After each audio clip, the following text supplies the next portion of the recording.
Hello mga kabayan, kumusta na kayo dyan? Quick tutorial lang po tayo kung paano maglagay ng screen protector ng ating mobile.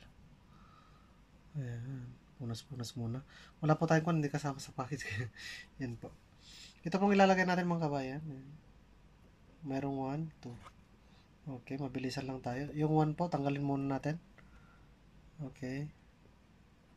So yan po. Tanggalin ko yung 1. Ganito pang kuha natin to. Setup natin, okay. Ayan, pero tanggalin ko muna. Ipil ko muna yung 1. Okay. Mabilisan lang tayo mga kabayan. Tingnan natin kung success.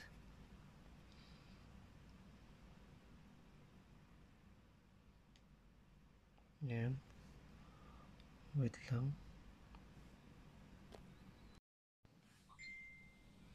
So ano siya mga kabayan, nilagay na natin. Ayan, try natin mawala yung mga bubbles dyan. Okay. Saka natin tanggalin yung case. Ayan. Medyo mahirap pala mga kabayan. Ayan. Pakita natin mamaya. Paano?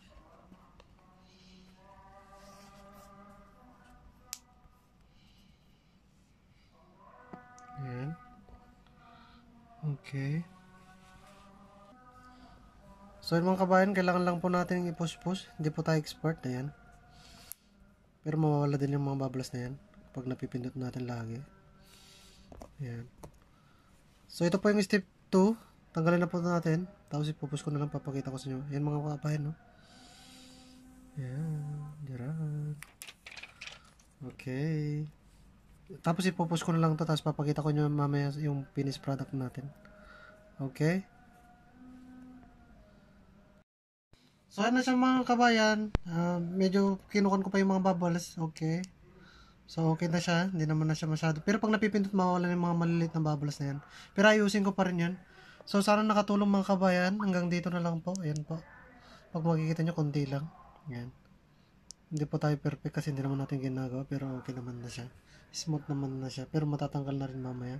Thanks for watching mga kabayan. Sana nakatulong kung paano mag-install ng screen protector sa bago nating mobile. Okay? Thank you so much. Ingat po kayo dyan palagi. Stay safe. God bless po. Bye-bye.